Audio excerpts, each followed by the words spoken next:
Kuppam municipal పరిధిలోని అమరావతి కాలనీలో జిల్లా ఎస్పీ మణికంఠ చందోలు ఆదేశాల మేరకు కుప్పం డీఎస్పీ శ్రీనాథ్ పర్యవేక్షణలో కార్డన్ సెర్చ్ నిర్వహించారు. కుప్పం పట్టణంలో పలు వార్డుల్లో తనిఖీలు చేయడంలో నిమగ్నమైనారు పోలీసులు.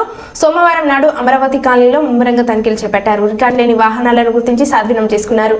రికార్డులు చూపించి వాహనాలు తీసుకువెళ్లొచ్చని కుప్పం ఎస్ఐ సుబ్బారెడ్డి తెలిపారు.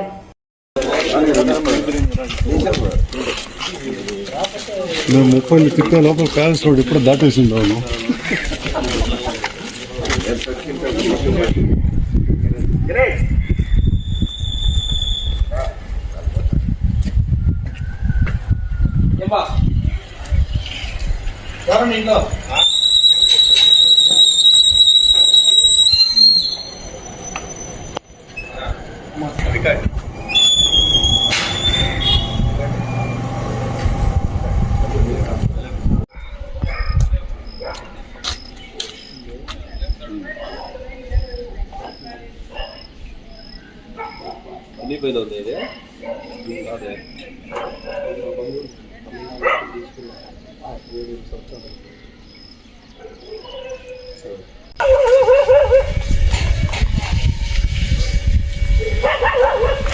తొందరగా రావాలమ్మా.